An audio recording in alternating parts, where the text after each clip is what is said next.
यार ये Jupiter money bank वाले आज के डेट पे सोशल मीडिया पे इतनी एड्स करते हैं कि zero balance account, no hidden charges, कि दोस्तों यहाँ पे मैं या आप हम सभी अकाउंट ओपन कर लेते हैं। क्योंकि इनका अकाउंट ओपनिंग का जो प्रोसेस है ये भी काफ़ी इजी है। 3 से 5 मिनट लगते हैं अपने मोबाइल फ़ोन से अकाउंट ओपन करने में, राइट। एंड सिंपल बनाया है, मस्त बनाया है, ये सब मानते हैं। बट फिर मैंने सोचा कि क्यों ना इसकी डिटेल्स चेक करी जाए। मतलब कि जो फीस, रेट एंड चार्जेस का जो स्ट्रक्चर होता है हर एक बैंक का, तो वैसे इस बैंक का भी है।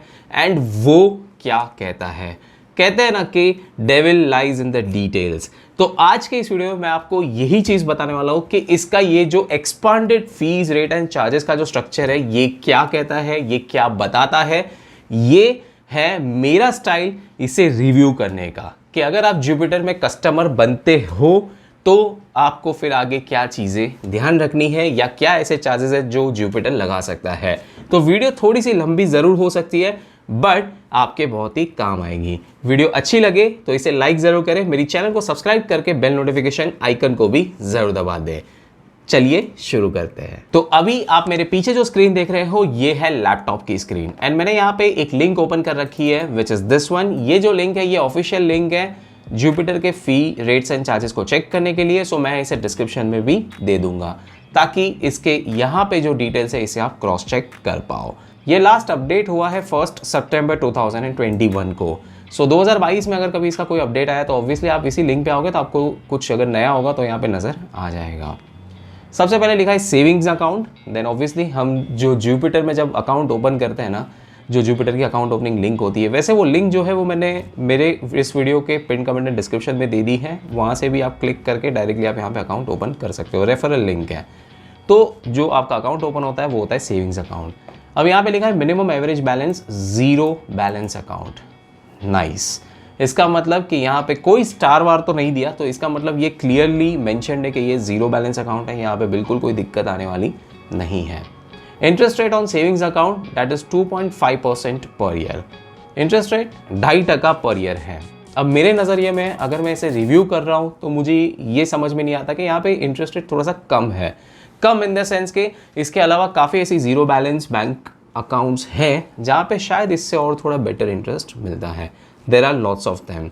तो मैं वैसी जो बैंक्स हैं उनकी भी लिंक मैं आपको डिस्क्रिप्शन में दे दूंगा, पिन कमेंट में भी होगी, तो वो भी आप जरूर चेकआउट कीजिए। यहाँ लिखा है डिजिटल पेमेंट्स एंड ट्रांजैक्शंस। तो अब यहाँ पे लिखा है कि ऑनलाइन पेमेंट जैसे कि NEFT, RTGS एंड UPI, यहाँ पे no charges period. So again this is a good one, really like it. Online payment जैसे कि IMPS का मतलब होता है इमीडिएट पेमेंट सर्विस। तो यहाँ पे अगर आप इसे यूज़ करते हो तो आपको फर्स्ट 5 ट्रांजैक्शंस के लिए कोई चार्जेस नहीं है। फ्रॉम 6th ट्रांजैक्शन आपको इसी महीने में अगर आप 6ठा ट्रांजैक्शन करते हो IMPS का तो no charges if used under 1000। Okay, तो अगर आप 1000 रुपये से नीचे ट्रांसफर कर रहे हो तो कोई चार्जेस नहीं है।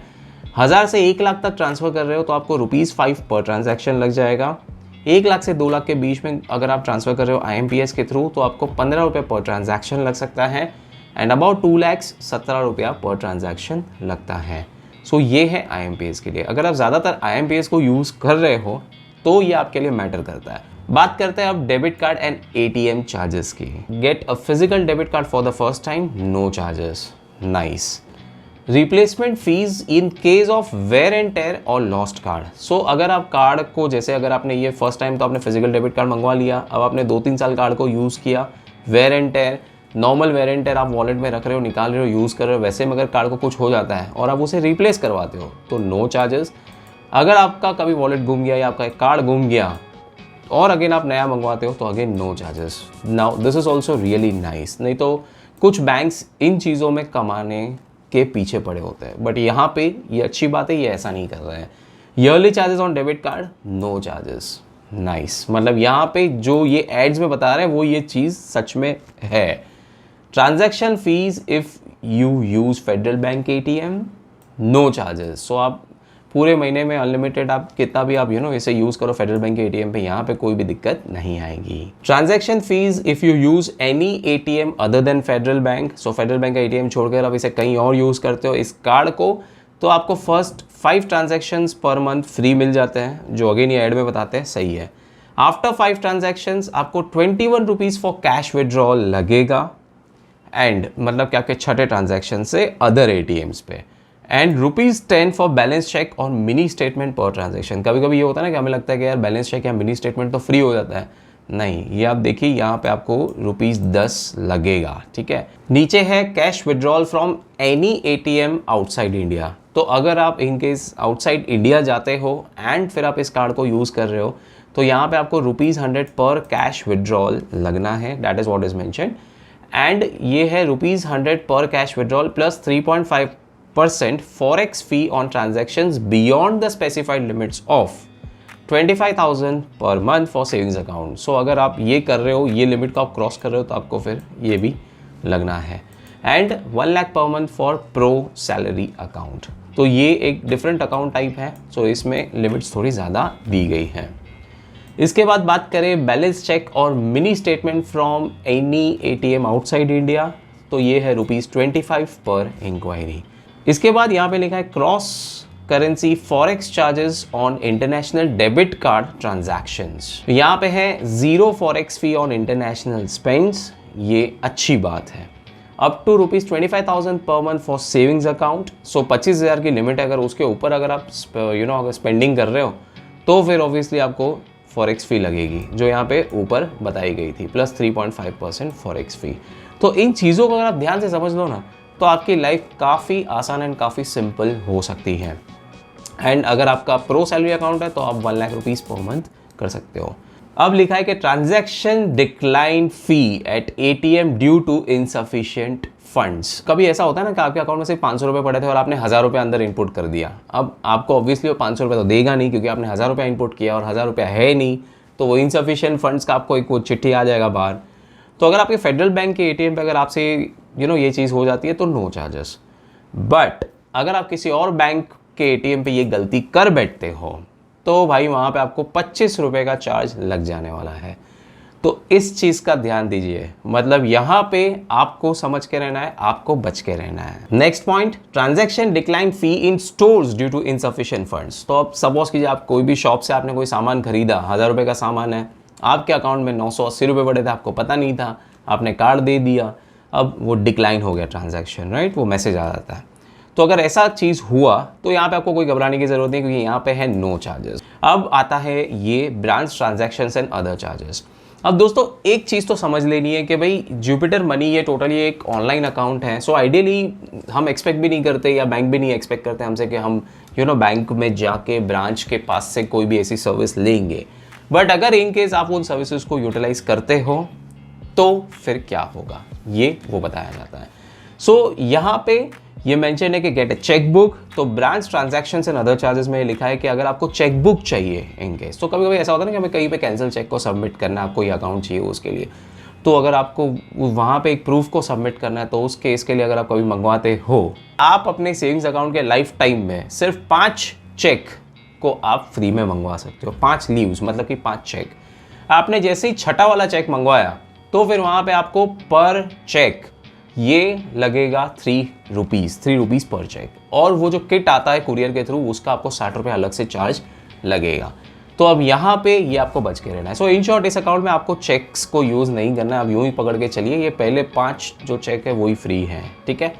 Chequebook facility is only available for verified FKYC completed customers. So जिन्होंने पूरी KYC कंप्लीट की है वो ही है फुल KYC, ठीक है। यहाँ पे इसके बाद है डिमांड ड्राफ्ट। अब डिमांड ड्राफ्ट की भी ज़रूरत काफ़ी टाइम हमें लाइफ में पड़ती है, राइट। तो यहाँ पे लिखा है कि एक डिमांड ड्राफ्ट फ्री है वंस अ ईयर, 1 साल में एक डिमांड ड्राफ्ट। आफ्टर दैट आपको चार्ज लगाया जाएगा। तो अब यहाँ पे लिखा है issued against bank account debit. तो आपको 30 रुपया फॉर ड्राफ्ट अप टू 5000, 5000 तक का कोई ड्राफ्ट हुआ तो 30 रुपये का चार्ज है।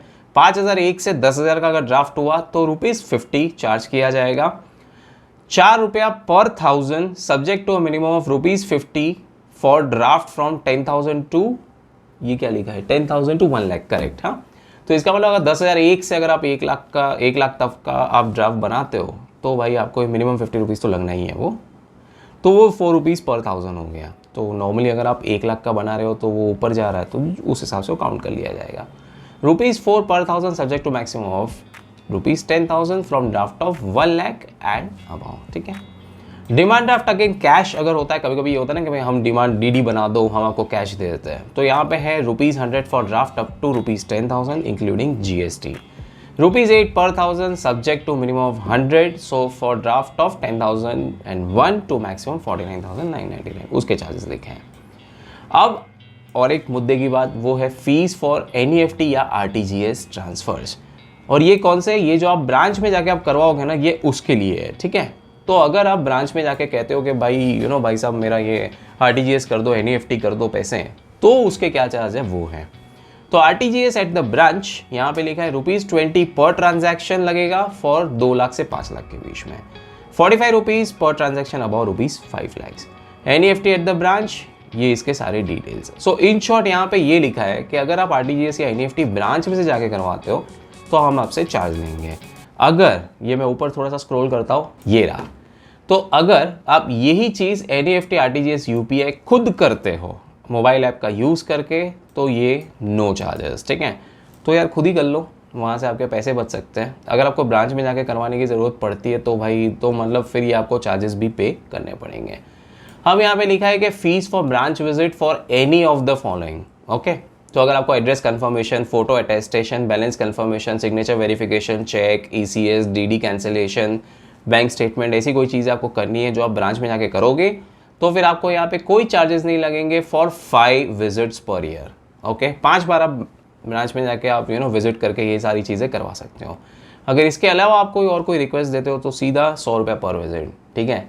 तो भाई आप घर से पेट्रोल खर्च करके ब्रांच में जाओगे वो अलग, और वहाँ पे आपको ये अलग से देने हैं। और ये सिर्फ इस बैंक की बात नहीं है, ये आज के डेट में जितने भी ऑनलाइन डिजिटल अकाउंट्स आते हैं इनमें अब ये शुरू हो चुका है। तो इन चीज़ों का आपको ध्यान देना है। तो इससे क्या है कि आपके ऐसे ही पैसे नहीं चले जाए कहीं पे भी, ठीक है।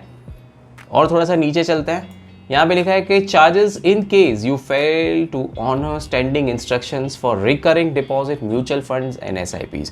अब सपोज करो कि आपने कहीं पे अकाउंट खोल लिया है और वहाँ पे आपने recurring deposit, RD, mutual funds या SIPs आपने शुरू किए। अगर वो आपके अकाउंट में कभी बैलेंस नहीं रहा और वो नहीं ऑनर हो पाई, तो आपको ₹100 पर इंस्टेंस लग जाएगा।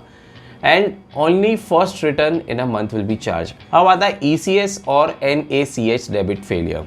नॉर्मली दोस्तों आज के डेट में अगर हम कोई चीज़ें खरीदते हैं तो हम उसे ECS करवा रहे हैं, तो यहाँ पे अब आपको ध्यान देना है, क्योंकि अगर आपका अकाउंट में अगर बैलेंस नहीं रहा और उसके वजह से अगर ECS फेलियर हुआ तो आपको ये ₹350 पर ट्रांजैक्शन लग जाने वाला है। अगर आप कभी टर्म इंश्योरेंस प्लान खरीदो, मेडिक्लेम वगैरह खरीदो, आप उसमें आप जब EMI करवाते हो तो वो यूजुअली ECS के रूट के थ्रू होता है, ओके। तो वहाँ पे दोस्तों अगर आपके अकाउंट में तब फंड्स नहीं रहे तो आपको ये ₹350 पर ट्रांजैक्शन चार्ज कर लिया जाएगा। एंड इस चीज़ से ज़रूर बच के रहिएगा, ये अगेन सारे बैंक्स करते हैं, तो इससे आपको बच के रहना है।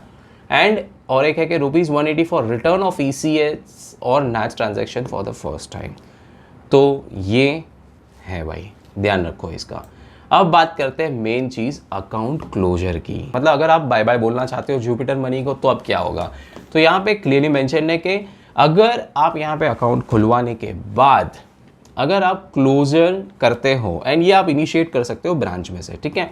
तो अगर आप वहाँ से अगर आप करते हो, तो अगर आप विद इन 6 मंथ्स ये कर रहे हो तो फिर आपको ₹100 का चार्ज लगेगा, ओके। तो अकाउंट खुलवा के 6 महीने के अंदर बंद मत करना, ओके, ये ध्यान रखना।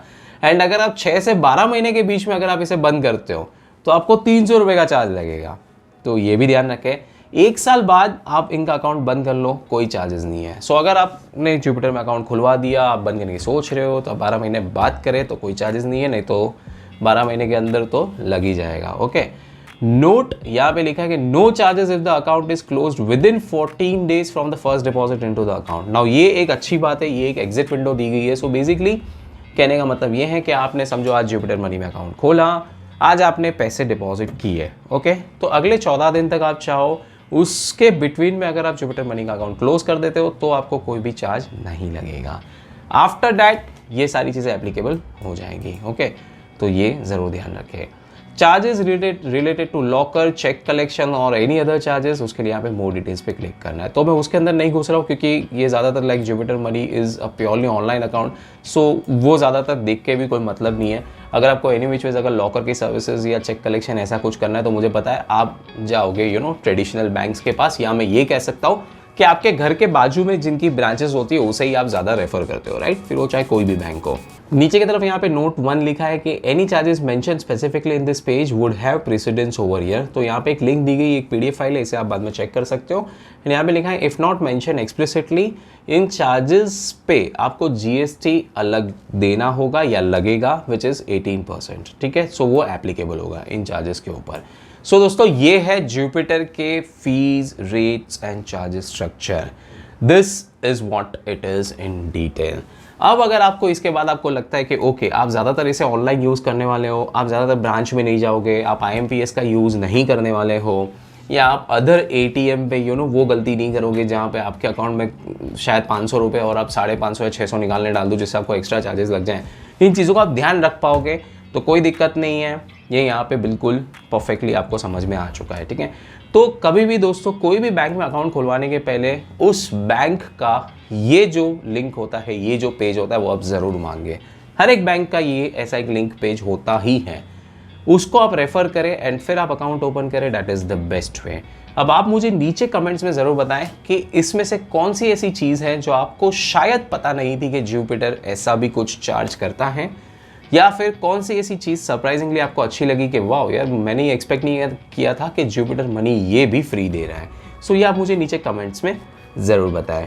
बाकी दोस्तों अगर आपको ये वीडियो अच्छी लगी हो तो जैसे मैंने आपको कहा था, मेरी इस वीडियो को आप एक बार लाइक तो प्लीज़ ज़रूर करें, इससे मुझे मिलती है तगड़ी मोटिवेशन। जय हिंद, वंदे मातरम।